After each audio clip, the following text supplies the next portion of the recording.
Hi everyone, thank you for joining us today. My name is Haley Deshane and I'm the events coordinator here at Eco Canada. Welcome to SBEP Designation, Your Questions Answered.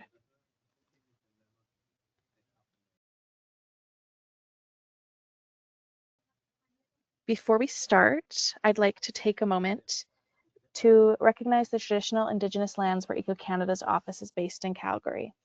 At Eco Canada, we're committed to working towards respectful acknowledgement, collaboration, and reconciliation with Indigenous peoples across Canada. This starts with acknowledging our honor and privilege to live and work within the Treaty 7 territory. Today we are presenting from the City of Calgary, home to the Métis Nation of Alberta, Districts 5 and 6. We would also like to take this time to acknowledge the traditional territories and oral practices of the Niitsitapi, home of the Blackfoot Confederacy, which includes the Siksika, the Piikani, the Kainai First Nations, and the Tsuut'ina and Goodstoney, which include Chiniki, Bearspaw, and Wesley First Nation. We acknowledge that our work and this virtual event span Indigenous territories across Canada, and we are committing to learning from and supporting the diverse nations whose lands we engage with.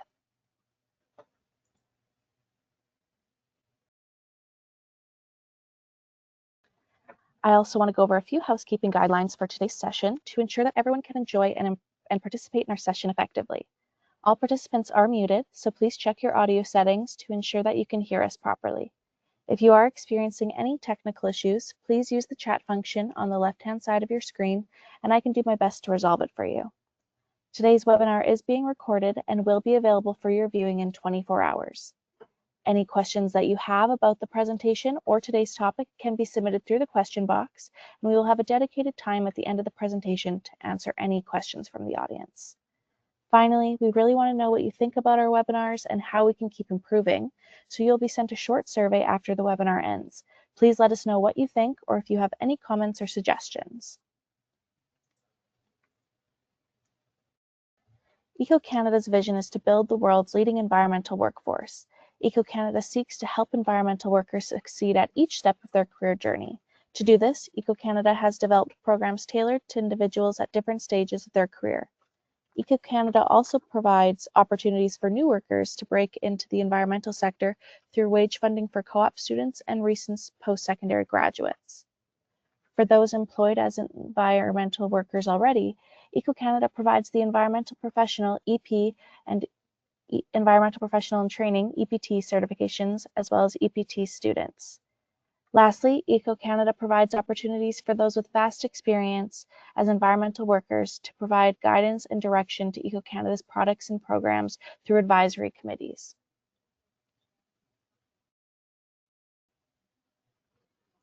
All right. Now Sorry. No, I was going to say now I'll pass it on to Christy and Liz, our speakers for today.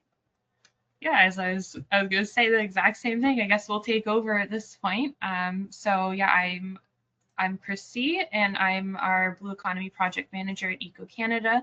So I run all of our ocean-based work. Everything pretty much that Liz and I are about to talk to you falls under my regime at Eco Canada as like the designated ocean person. And yeah, and I've been working at Eco Canada for just over a year and a half, building out these programs, and it's been really great opportunity to see some of these ideas come to fruition. And I'm very excited to be here to tell you all about it and show you kind of where we started and where we've come and what this designation is about. And Liz, I'll let you introduce yourself. Thanks, Haley. Thanks, Christy. I'm Liz Getty. I'm Eco Canada's Director of Certification. And my role at Eco Canada is to oversee our EP designation program. And that certifies environmental professionals as well as environmental auditors. And I'm responsible for the strategic direction and growth of these designations. So over the last year, I've been lucky enough to work with Christy in the development of the SBEP designation, which is just adding to and expanding our suite of incredible designation offerings here at Eco. And I apologize if there's any background noise. I'm traveling at the moment, so I'll be leaving myself on mute when I'm not speaking. But I think we're ready to get started. We'll see if you could move us ahead to the next slide. Yes, so this is just an agenda of what we want you guys to have as takeaways from this presentation. We're really hoping that you get a good sense of who we are as Ocean Alliance Canada and Eco Canada, what the designation is and what we've been building under Ocean Alliance Canada, understanding why we've decided to launch this designation in the last year, and as well introduce you to kind of all of the parameters and criteria around the designation and what it can do for you as an individual, as a professional, as someone considering working in the ocean sector, or somebody who's already working in the ocean sector. We're also, as I said, going to go over the criteria as well. So application requirements, the different levels, the fee structure, all of that sort of stuff. And then we're going to do a first look at our portal, which is our new application portal. We've been working very hard to get ready for launch, and we're going to give you kind of a special first walkthrough at this, and tell you what the next steps are, how you can prepare to apply, and then we'll open the floor to any questions from the group about the designation, and yeah, your questions answered. So we're going to start out just by sharing about who we are and the things that we've built so far as Eco Canada and Ocean Alliance Canada. So if anyone's been confused, because it is a kind of both, you know, Eco and Ocean Alliance Canada, you might be wondering how it works. Ocean Alliance Canada is a program that was developed under Eco Canada. So all of the work that we're doing is supported by Eco Canada, but essentially building off of the work that Eco Canada has been doing and the leadership they've been doing in workforce development for the past 30 years, you know, to strengthen talent and training professionals and increasing professional standards across the workforce in Canada. We're building off of that into the ocean sector through Ocean Alliance Canada in that program, and taking those programs and scaling them into not only the national ocean workforce, but the global ocean workforce. So this is taking things that have proven to support individuals seeking careers and looking for career opportunities and professional development, and expanding them into the ocean sector through Ocean Alliance Canada. But it does have a larger scope than that. You know, Eco Canada is really good at being a national intermediary for the different ocean sectors, creating this kind of national and international alliance just to help improve alignment across not only employers, but also educators and governments. And Ocean Alliance Canada is an opportunity for us to take all of that work and put it into one cohesive program underneath Eco Canada. So if anyone has any questions about this, please reach out to me after the webinar. There's tons of resources on this program, and it is quite a wide scope program, but essentially, as I've said, Eco Canada has been doing ocean-based work for a while. This is a new program that holds all of that work, including the SBEP designation. So as an organization under Eco Canada, or a program under Eco Canada, our goal is to build a national hub for blue economy careers and collaboration, deliver innovative solutions, all working towards a sustainable ocean future that's powered by skilled people, inclusive partnerships, and shared knowledge. And we do that by having what I call the 3 Ps. These are the means at which we are working towards that goal. So people is the very first P. That is apparent in almost every activity that we've done in the last 4 years building up to the launch of this program. It's to support ocean professionals and take a people-first approach when it comes to everything from sustainability to innovation to inclusivity. It really comes down to the people and having the right people there to support all of the work that's going on in Canada and the growth that's going on in Canada. We also have policy as our second P, and this is taking the research that we've done, the workforce research, the industry research, and turning that into actionable initiatives and that fall underneath Ocean Alliance Canada. So taking those findings and being adaptable and creating initiatives that are research-based and we know are going to have an impact because there's a direct ask and a direct need that's been identified through the research. And then the third P is partnerships. And so this is, again, that basis of building that national international alliance. You can't do that without the partnerships. And Ocean Alliance Canada is working to build a framework for support and collaboration that's not only across sectors and communities, but across Canada and then also internationally.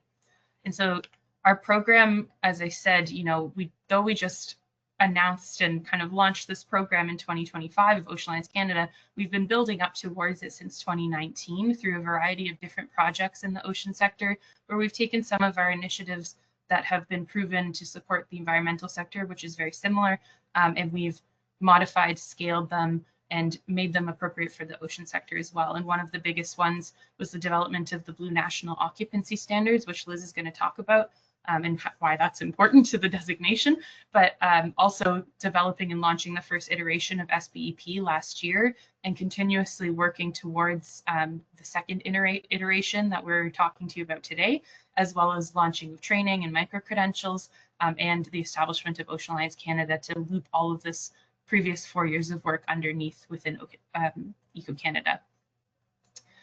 And so an example of one of these kind of flagship initiatives that was very research driven, that was a direct ask from the people we had been talking to and working with, was something that was an easy tool for ocean individuals or people considering an ocean career to explore those careers in a way that showed them more than just what the job is. And so we developed an Ocean Alliance Canada Career Explorer, which allows you to explore different jobs, ocean-based jobs specifically across Canada regionally, and see not only what that job is, the types of skills involved with that job, but also the typical salaries regionally as well, like within your province, and the typical education as well as education programs that are available to you in those areas. And so this is an example of one of the initiatives that we've been able to build under Ocean Alliance Canada, because we had the support of Eco Canada, as well as all of the previous research and work that we've been doing in the ocean sector. So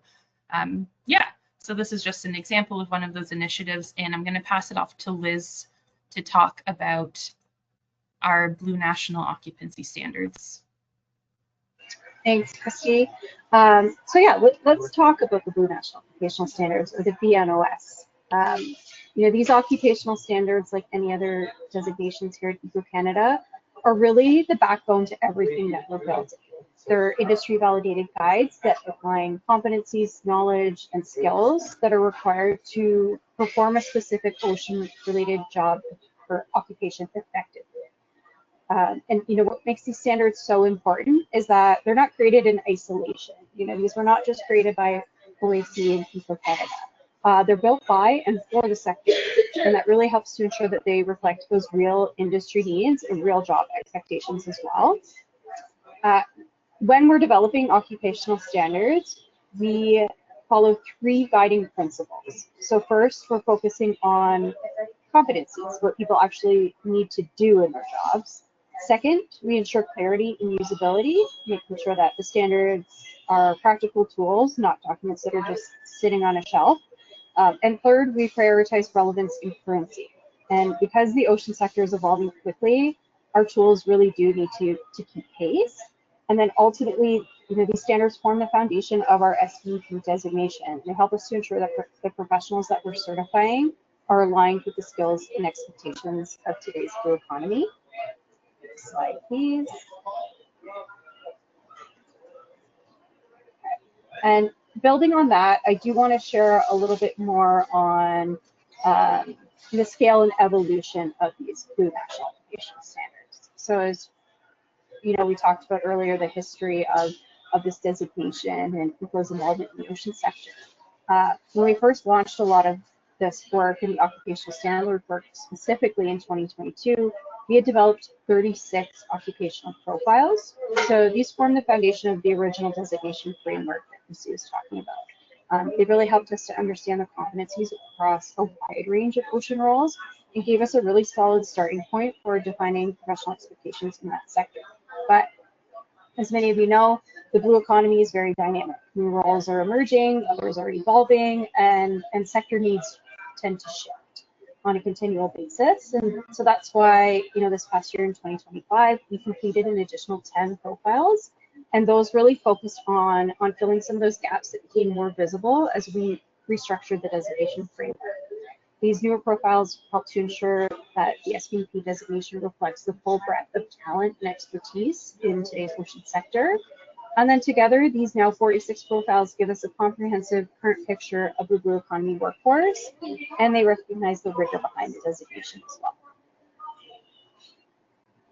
So that's a great cue up for talking a little bit more in detail about the designation.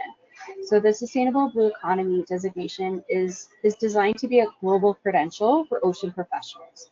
As You know, it was developed by Ocean Alliance Canada in partnership with Eco Canada and the support of the Future Skills Center. And it really brings together education, technical knowledge, and real-world experience in a way that truly reflects what the sector needs. And what this designation does is help to validate your expertise, your training, your competencies, the practical work that you've done. And it really provides a clear, credible way for professionals to showcase their strengths and for employers to confidently identify qualified talent. And really at its core, the designation is about three key things. It's about getting recognized for the work that you already do. It's growing your career with a credential that travels with you, wherever your work might take you. And third, it's strengthening our collective ocean future by raising the bar for professionalism across the sector. And this is really a designation that's built for today's ocean workforce and for that sustainable future that we're all working towards. The designation has a very clear purpose. It's, as I said, to get recognized, establish a trusted standard of competence in the ocean sector. And as the blue economy continues to grow, there's a real need for a benchmark, something that could clearly signal who has the skills, the knowledge, and the experience to lead responsibly. And our mission with SBEP is simple but important. It's to meet the growing demand for skilled, ethical, and sustainability-focused ocean professionals. The designation itself validates an individual's education and experience, but it also reflects something deeper. It's, again, as I said, their commitment to ocean stewardship, both in Canada and internationally.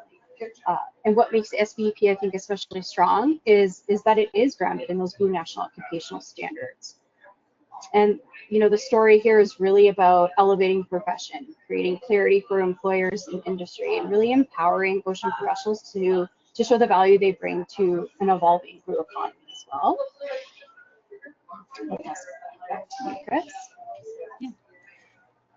And so I'm just going to take a second to talk about why we're doing this now. You know, why you know, we've had environmental professional for a very long time, a designation through Eco Canada that's been doing this work in the environmental sector. But why is it important that we're doing this for the ocean sector right now, and what the gaps the designation is filling? And Liz has definitely touched on some of this, but I'm just going to go into it in more detail. So, you know, between globally and within Canada, the ocean sector is a very important industry for everybody, right? It provides a whole amount of money towards, you know, our GDP within Canada, but it also provides a ton of jobs all across the world, including Canada. There is lots of expected growth. You know, we're seeing these very large shifts towards sustainable infrastructure, whether it's offshore energy, whether it's more sustainable aquaculture, more sustainable technology, the way we measure the ocean.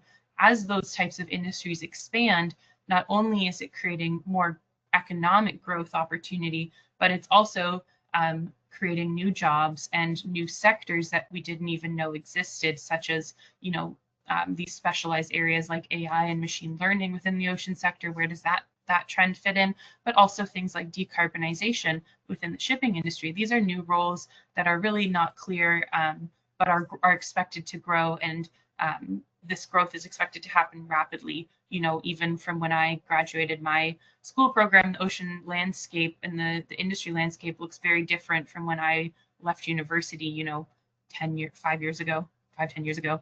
Not going to tell you. But the case for why this designation, you know, what the issues are that this designation could solve really stand in the fact that we have a lack of nationally and globally recognized professional designation for the ocean industry. So you think about things like the professional engineering or even professional biology within Canada, you know, those designations don't encompass all ocean sectors. You know, there isn't really that one criteria that can encompass the whole blue economy, because as Liz said, it's dynamic. There's a lot going on. So that's a big piece. We also have well-documented knowledge that one of the largest barriers to workforce growth and mobility within the ocean sector nationally and across the globe is a low awareness of career pathways, not only into the ocean sector, but also within, so growing within roles. There's no clear, as we mentioned, benchmarks for what success looks like in your career growth, or what qualifications you maybe need to get to the career goals you want. You know, again, as I said, without these clear benchmarks, you can't really have a mobile, adaptable workforce because there's nothing to compare yourself against. So that's the problem that the designation is working to solve, or the problems that the designation is working to solve. And so how it solves that is it creates these competency standards, these standards of skills, these standards of education across different areas of ocean work. It creates, again, an ethical framework, which is a code of conduct that ensures that professionals are acting not only within the public interest, but also with ocean sustainability and stewardship. A designation like this will also increase accountability for the individual as well as employers if they decide to be involved with the designation, but it creates these mechanisms to ensure that individuals are continuing their education and keeping up with the trends. Since the ocean sector does evolve very rapidly, these required professional development pieces of the designation ensure that people are keeping up with those trends, keeping up with the latest, sustainability science and all that sort of stuff, and keeping their skills up to date with the emerging skills that come up.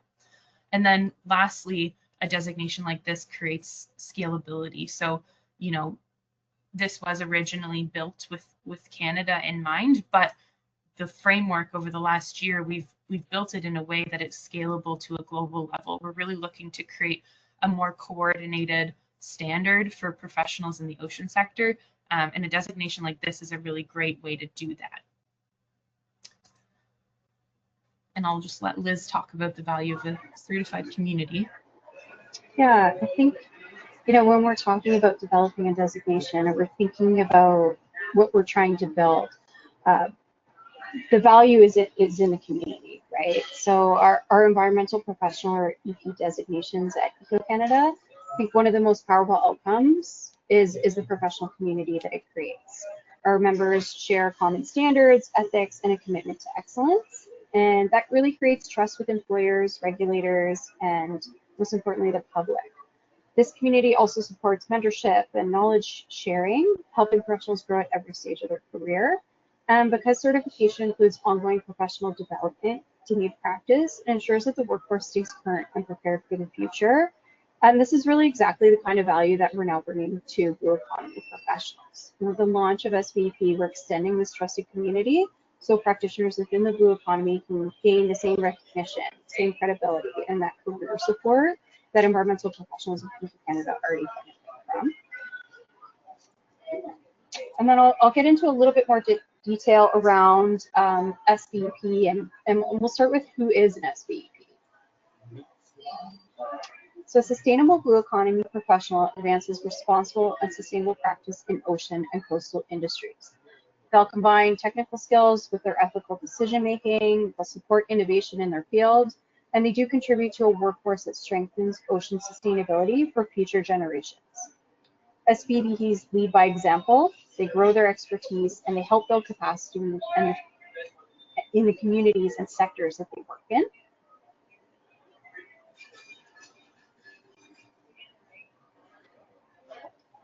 The designation also maintains a high standard of credibility.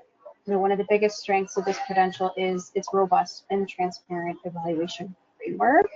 So let's talk a little bit about that framework and these key benchmarks. So the SBEP designations follow a structured certification process that is grounded in the Blue National Occupational Standards that we spoke about.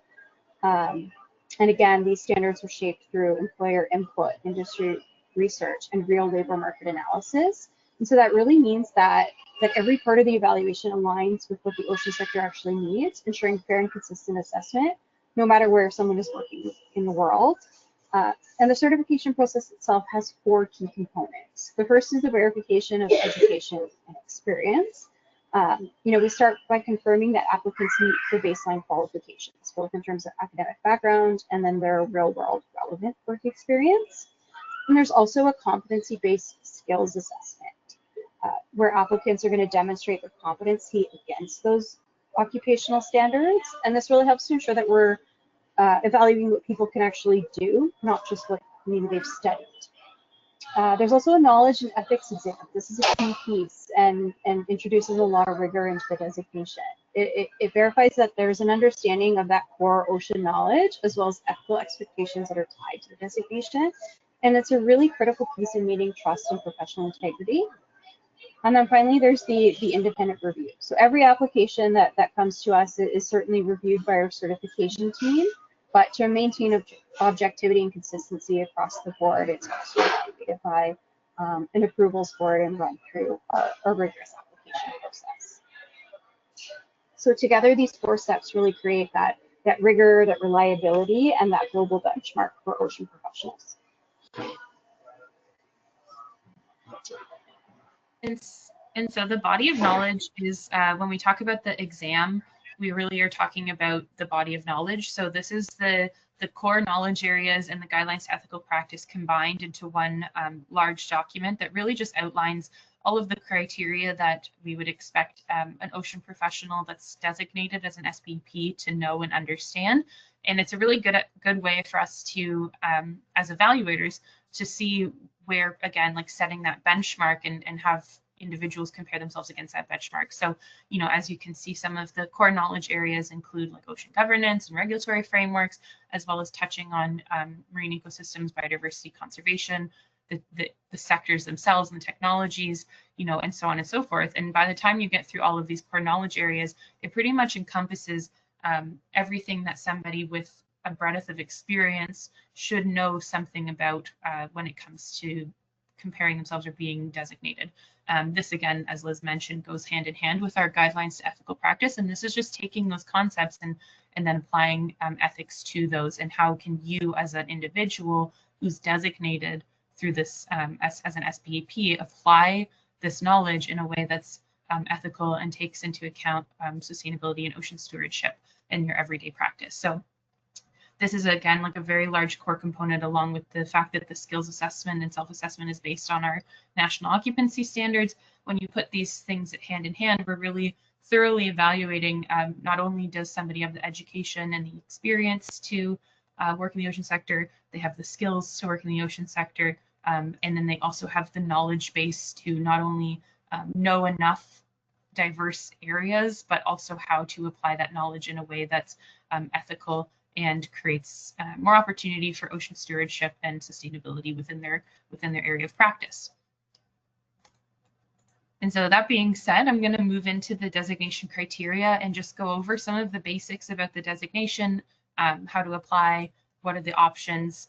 And we're going to start with just like an at a glance, because I find myself, I like to just know some key things right off the bat. So anyone who's working or entering the workforce in the global blue economy or supporting it through roles such as technology, research, education, or policy can apply for this designation. This designation really encompasses many areas within the ocean sector.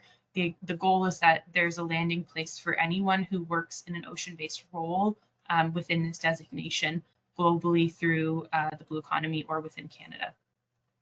So as of right now, applicants have to hold a 2 or 3 year diploma or a 3 or 4 year university degree.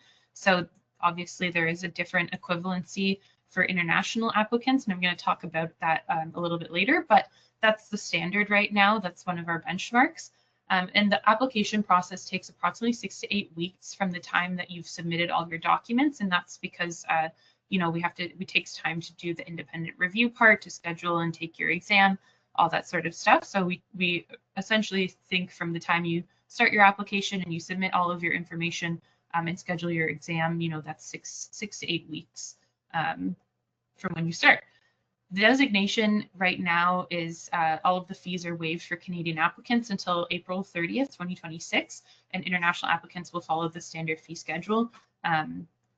The fees for applying for SBEPT, which is the in-training version that I'll tell you about, is $200 with an annual renewal fee of $130, and the SBEP or SBEP Specialized is $300 with an annual renewal fee of $230.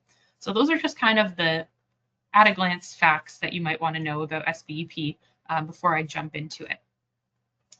You also might want to know what the benefits are. So, you know, we've talked a lot about this, all of the criteria that sets around becoming an SBEP, but really the benefits are a key part of the designation. You know, having that international recognition, which we've mentioned, that comes from the rigor of the application process. It comes from the community that you join once you're designated. You know, having the digital badge to add to your social media platforms, again, elevating your own personal and professional brand that way with the designation. Absolutely adding a credential to your repertoire is always a benefit of these types of designation programs. But on top of all of that, you as well get access to the designation community. So because this program is developed in partnership with EcoCanada, this builds a much larger roster of ethical, skilled talent that are all like sharing like-minded, you know, have a like-minded, you know, community, but then also sharing knowledge across multiple sectors and multiple industries. So you get access to all of the networking events and conferences, and mentorship opportunities, the LinkedIn communities, and the membership roster where you can see people in your area who are also under this program, right, and grow your network that way. There is discounts as well associated as a benefit of the designation. Some of them for sure only available in Canada. So for international applicants, things like a discount at Merck's Work Warehouse is not always, it's not going to be applicable to you, but things like HR service discounts, in things, anything that's happening under EcoCanada or Ocean Alliance Canada, you definitely will get discounts too, and that's applicable to anyone who applies globally or within Canada. So for all of the things I had in the previous slide at a glance, this is the benefits that you get. There's 3 designation options under the SBEP, and these are predominantly broken down based on your years of experience and how specialized or general your experience has been. So we have an in-training category that's fewer than 5 years of experience. We have an SBEP, which is more general experience, but you've been in the sector for a long time. So that's 5+ years of combined. That can be across different themes of jobs and across different sectors. It's just more general experience versus specialized experience where you have 5+ years of ocean-based experience that's in one or more specialization area. And we often refer to this as going for specialization, and that's really just aiming for the skills assessment, like the specialized skills assessment that you have to do. And yeah, and so this is also outlines a little bit of the process, but I will go over that in more detail, so don't worry about having to write anything down right now. So SBEP is in training. So this is, again, targeting those people who are within their first 5 years of working in the ocean sector. And this is emerging, we call it emerging talent entering the ocean workforce. So this could be a recent graduate. This could be somebody transitioning into the sector from a new industry where you're just looking to build connections, build your network, build up your knowledge base in the ocean sector, or as well like newcomers who are seeking work in the ocean sector. This is a great space for you, being in the in-training bubble. You're in a group of people who are really looking to support their career growth, you know, trying to show employers that they're committed to continuous professional development and find their future opportunities for themselves and plan for those. So this is a great stage if you're in that kind of career pathway mapping point in your career. So again, like recent grads, transitioning workers, all of the above, this is a great space for you. If you're a seasoned ocean professional and you're seeking recognition for the fact that you're seasoned within the ocean industry, you fall more into the SBEP and the SBEP specialized category. So this is for people, again, with at least 5 years of experience working across different sectors, different types of jobs. And how this helps you as an advanced professional is that it recognizes your experience. It's, again, a recognition-based credential, but it also provides you leadership opportunities to give back to the talent community. So I think a lot of times people forget that mentorship is a two-way street, right? You need to not only have mentees who are looking for mentorship, but you also have to have the mentors. And it's a great opportunity as an SBP or somebody with, you know, seasoned experience to give back to that growing community, because maybe one day when you're in a leadership position, you'll have to hire somebody. And, you know, knowing that there's skilled talent out there and that you've helped foster that is really rewarding. And it also adds to your own credentials and your own leadership growth. And even if you are seasoned within the ocean sector, you might not know what your next career steps are.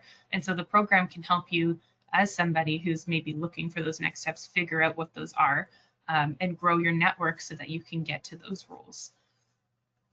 And so that's kind of the two areas I'd say you can fall into, whether you're looking for that growth in the early stage of your career, or you're maybe already in the mid or late stages of your career and you're still looking for growth, or you're looking for leadership opportunities. Those are the options. And if you're looking to specialize right now, these are the different specialization areas that you can fall within under the SBEP designation. So, if you are in science ecosystem management or technology and engineering, whether you fit into one or multiple of these categories, you can apply as an SBEP with specialization in multiple categories. And these are the options. So say maybe you have experience for many years in building technology or being involved in technology innovation for the fisheries and aquaculture sector. So you have specialized skills and knowledge in both technology and engineering, but also fisheries and aquaculture. You can become an SBEP with specialization in technology and engineering and fisheries and aquaculture. And that, again, like really just helps not only set you apart, but identify kind of right off the bat what your areas of specialization are, and recognize that the diverse skills that you have and the diverse knowledge that you have as somebody who's seasoned with within specialization areas. And Liz, do you want to talk about the application process? Yeah, so in developing this designation, we've obviously tried to make it as accessible as possible, both in Canada and internationally. And for this reason, the entire application process itself happens online. From assessing your eligibility through an online eligibility quiz tool to making sure that you're finding the right fit for your career goals, or in recognition of your unique expertise. And that goes all the way through the submission of your application requirements that we've touched on. The exam writing, if you're an SBEP or SBEP specialized, and then the final review of your application. So I think it's an important distinction. We've talked a lot about the body of knowledge and things like that in the exam.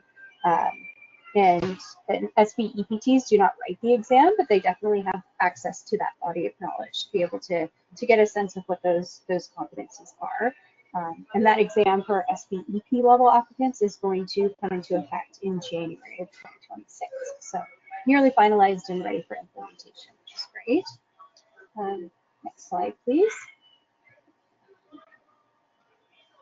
So here's a snapshot of the education, the body of knowledge, and the fees, and how those differ between Canadian applicants and international applicants. So everybody is eligible regardless of where you are, but there's slight differences to maybe the pathways or the eligibility requirements. And I think those are important to note so that everybody's clear. We've talked that all applicants need to have a diploma or degree, and internationally, this diploma or degree should be listed in a reputable international database. So for example, UNESCO, World Higher Education Database, or any kind of country-specific Ministry of Education listings. And proof of the diploma or degree is required. So for most of our applicants, for all applicants, we'll try to confirm education via our partners at Sterling Backcheck to confirm the education for us. There are some times, depending on region, depending on institution, that they're not able to get these confirmations for us.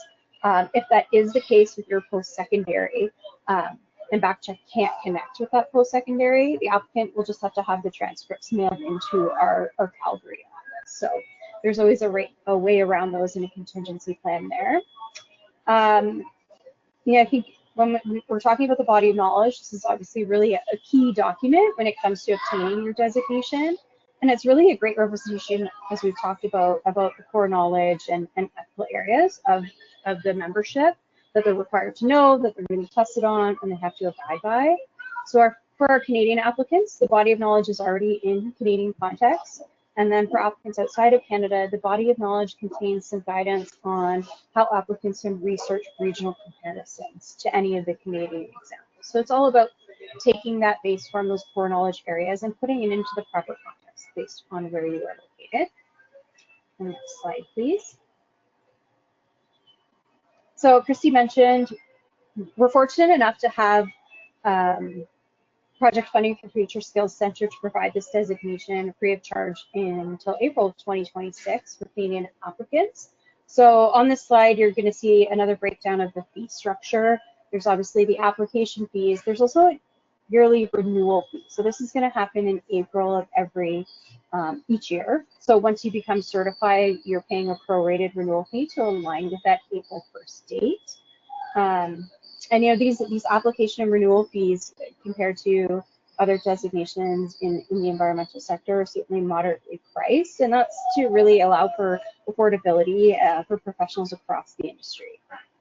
And then I also wanted to bring your attention before we move to the next slide here about the mention of employer support for the designation. So if you're on this webinar and you're an employer or a team leader, we encourage you as an organization to really support your team through this designation process. You know, as a team lead, you can set an example by becoming an SBEP yourself, getting your staff SBEP or SBEPT certified. And, you know, as an applicant, if your employer is not attending this webinar, you can certainly ask for their support through this process. You know, we find that employers who are supporting professional designations are really contributing to that skilled, innovative, and sustainability-focused workforce. And it's a really great way to make use of, you know, whether you're an employer or an individual, it's a great use of your professional development budget if you're fortunate enough to have one through your employer. And it can also open up opportunities for many free and discounted training opportunities through EcoCanada and OceanWise Canada as well.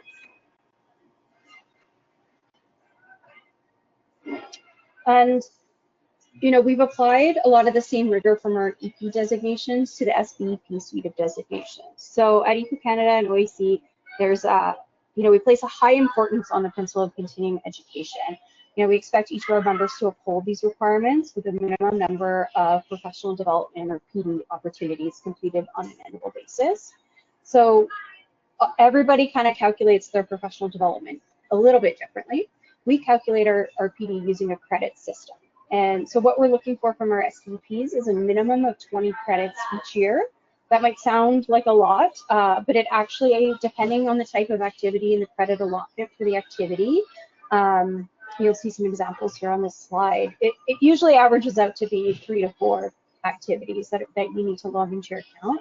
And we're really intentionally very flexible as what qualifies for professional development. There's, you know, categories like attending webinars like today, conferences, self-study, if you're completing post-secondary requirements, all of those things count towards your professional development for your designation.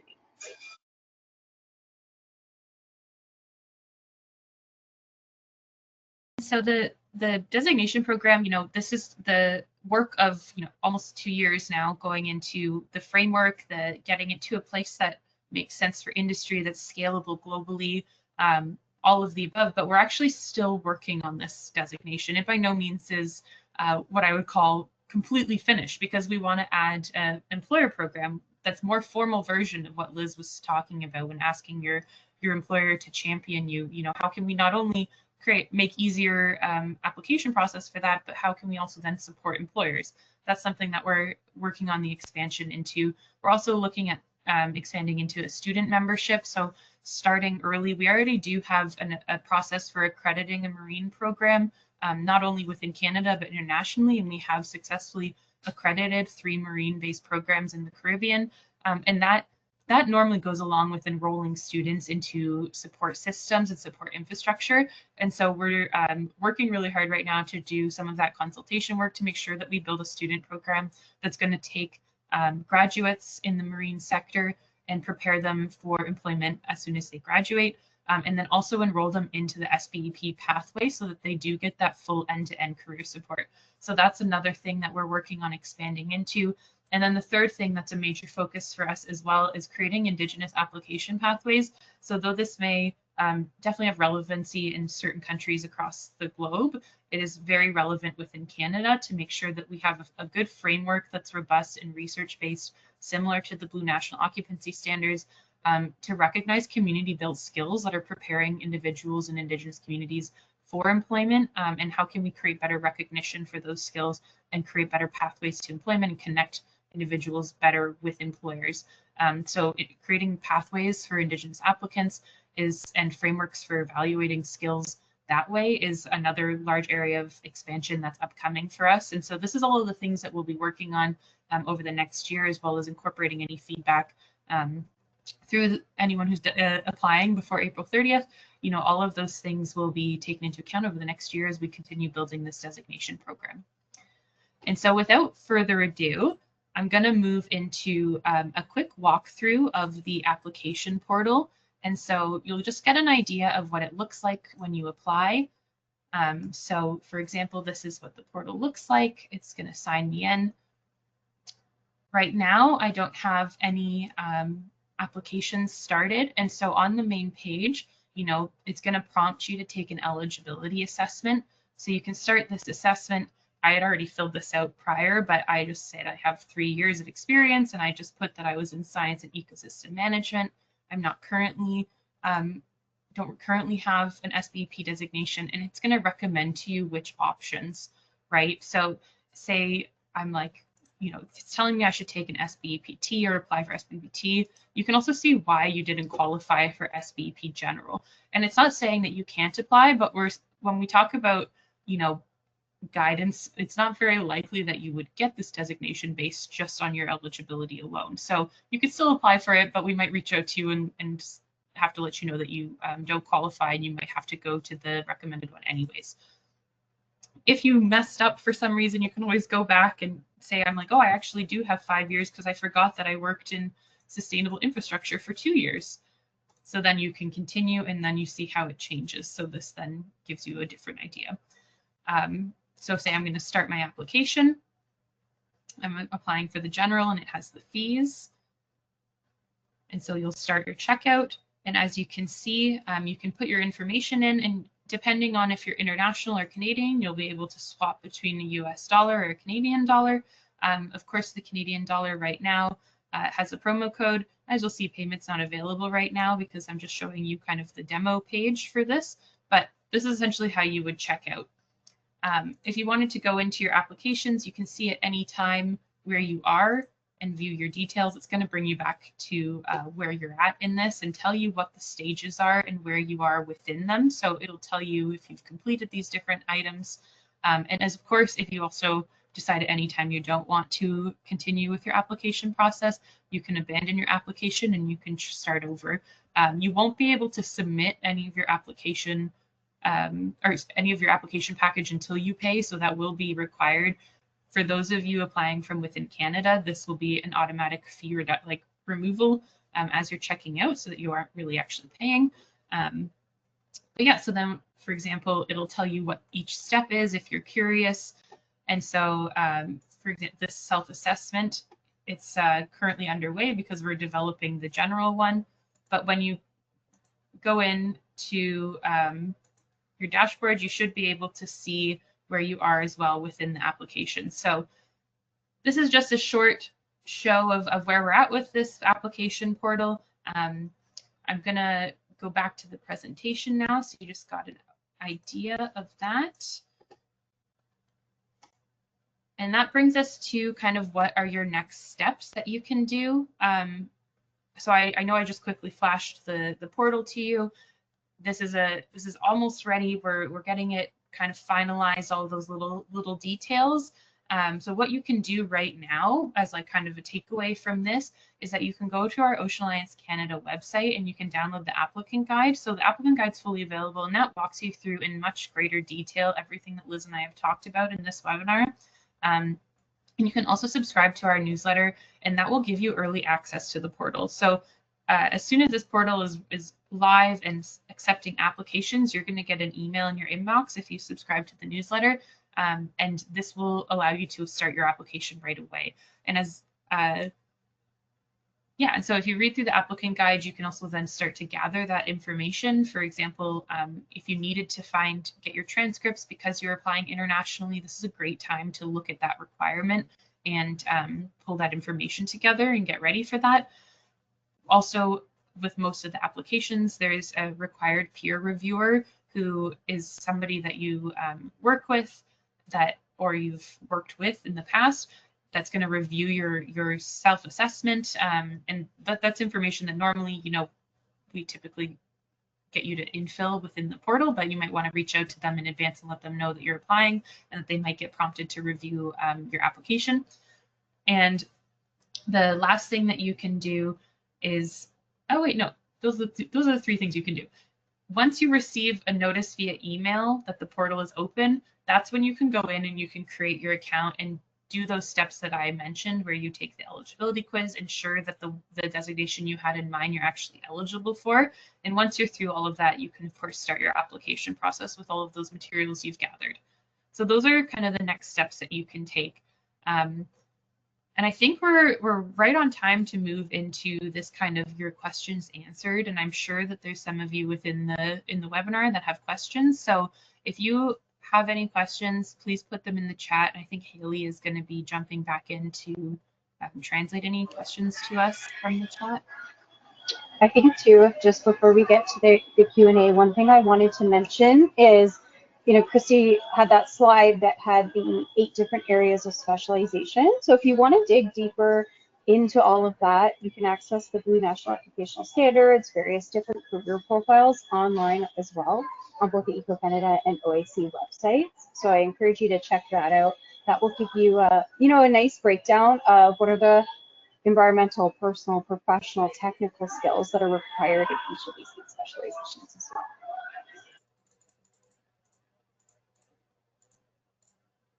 Awesome. Thanks, Liz and Christy.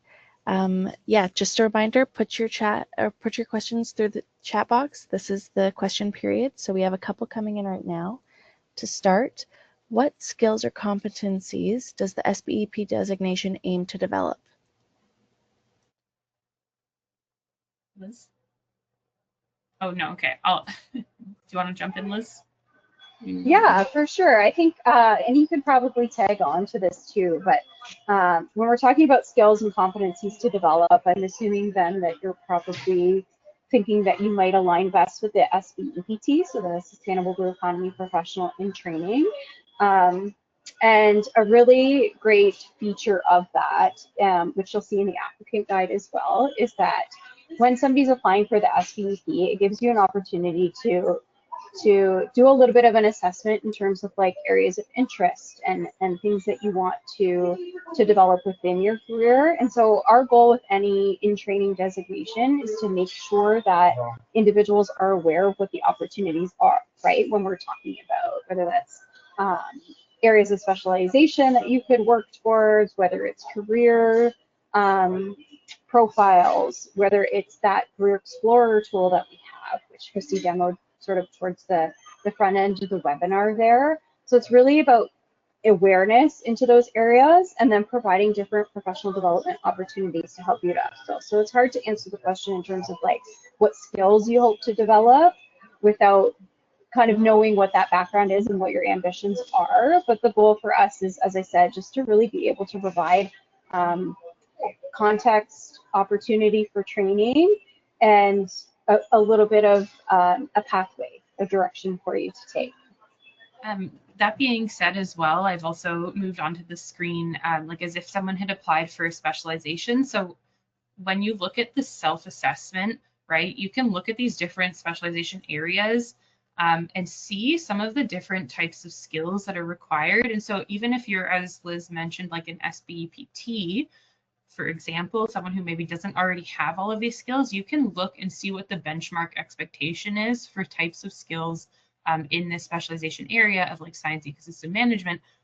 Once you've had around 5 years of experience, like these are the typical skills we would expect somebody to have. And that's, again, coming from our Blue National Occupancy Standards, where those skills have been mapped out from real job data. So this is typically what the types of skills that have been seen on job descriptions, you know, as required by employers, vetted by employers, you know, all that sort of stuff. So it's a really good way, even if you aren't necessarily going for specialization, so to say, like when you're applying, you can still check this out.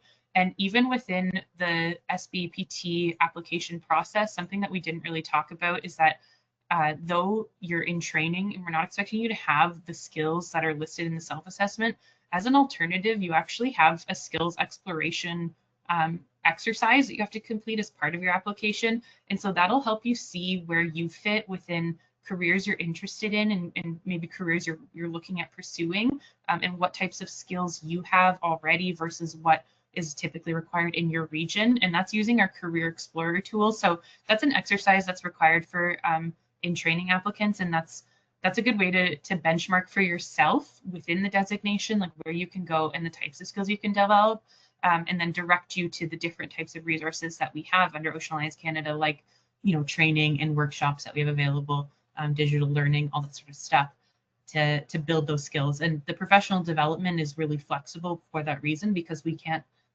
ask everyone to subscribe to growing a certain type of skill. It's really up to the individual. Like, we're providing you with all of the tools and resources to benchmark yourself and to grow those skills, but it's really up to you to decide which ones you want to pursue to support your own career journey.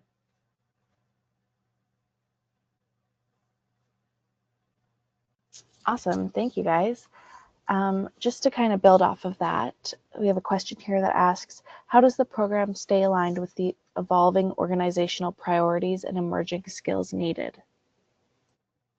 Yeah, that's a great question. So though we've identified a certain number of specializations within the sector or in an industry, that is not a set final list. Like, that list is very likely going to grow and expand as the industry expands. And that's something that we've modeled in the environmental professional designation as well, with the launch this year of our EP GHG designation, which is, kind of one of those same things where there's this evolving need in the industry for qualified GHG professionals.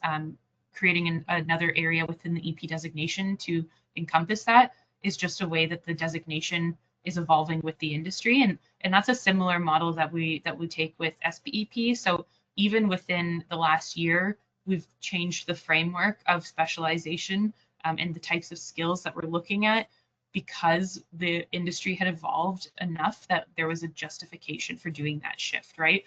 So that's how we'll accommodate kind of some of those organizational changes and some of those, like, how can we encompass that? And that really just comes down to also building more Blue National Occupancy standards for some of those emerging jobs, which again helps create benchmarks in the industry as well. So yeah, I think it's just a start, right? This is the starting point. And I think one other thing that's worth mentioning is that we're going to be integrating some live feedback into this process as well. So when you're doing a self-assessment, let's say you've chosen marine and coastal tourism, for example, and you're going through the assessment, you have the option, so it's not required, but you have the option to provide feedback right there on the page. So,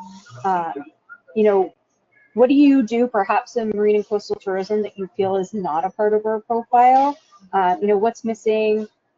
What maybe is not relevant to you, so we can collect that live feedback, and then over time, once we have a sufficient amount of data, we can say, okay, what has been the feedback on marine and coastal tourism?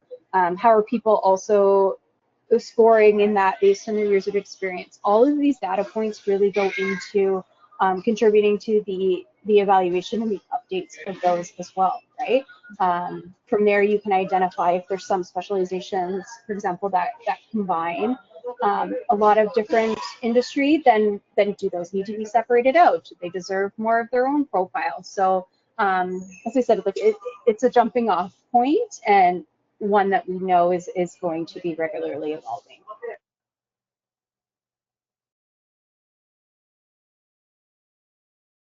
Thank you. We have a two-part question here. What's the typical time commitment for completing the designation, and how are the participants assessed by the board / who are the board? Yeah, I can definitely say that the actual application process, it's really, I don't find it takes too long. Like, the longest part for sure is the exam. Like, that is a time commitment. You have to schedule that. It's a proctored exam. So, that takes time to schedule out. It is delivered online, but the fact that it's, proctored and it takes, you have to study for it, all of that, that's probably the biggest part, time consumption wise. The shortest part is infilling your background information. And then the skills assessment, I think, is variable, because it depends really on how detailed you want to be and how much you think and consider those self-assessments. So we encourage everyone to take their time with it. Some people tend to go faster or slower through those sections. I'd say by far like the SBPT, because it doesn't have an exam portion, is the shorter application time frame for sure. But yeah, and then Liz, do you want to talk about the board? Oh, you're muted. You're muted. Thank you. Yes, I can talk about the board. So our approvals board, at the moment, they approve candidates on a monthly basis. So as Christy said, it's, you know, maybe it's 6 to 8 weeks. It depends on how quickly you get through things, if you need your references, how quickly they are to complete it. But that's sort of the average time frame. They meet monthly, which is great, keeps new people getting certified. You don't have to wait a long time. We don't have, you know, recruitment periods or entry periods or application blocks, I should say.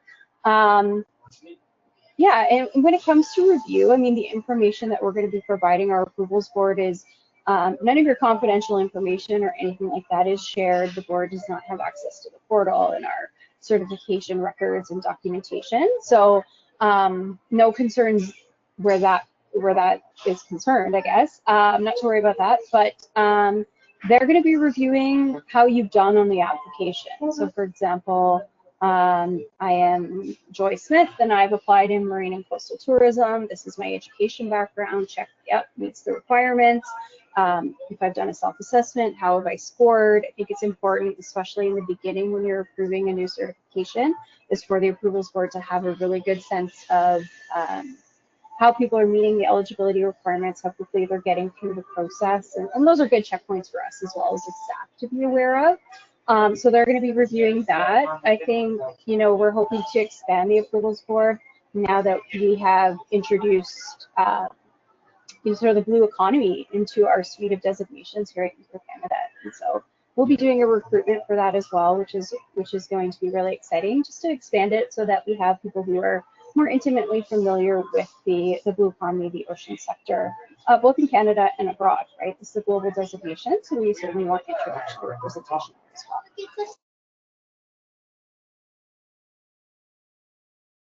Thank you. Just to follow up on the proctored exam, we have our final question here. What's the process for getting a proctor for the ethics and evaluation exam? Yeah. I'll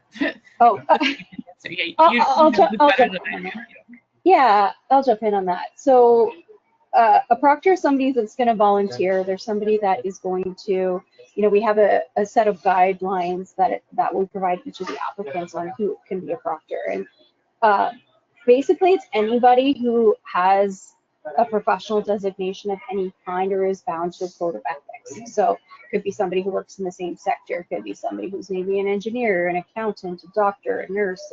You know, anybody who's bound to a code of conduct and will keep things confidential and ensure that, you know, everything in the exam writing process is on the up and up.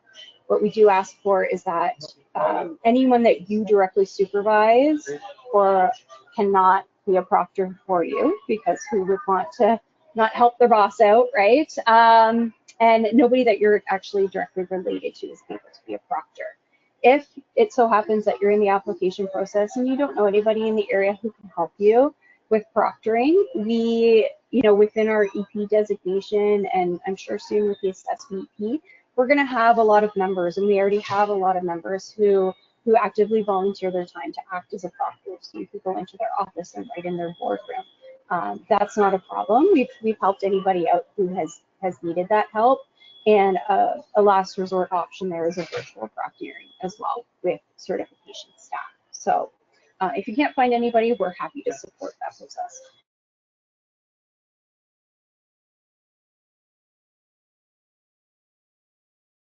Perfect. Well, thank you both so much. And thank you everyone for joining us today. This brings us to the end of our presentation. Have a great rest of your day. Thanks everyone, take care. Thank you everybody.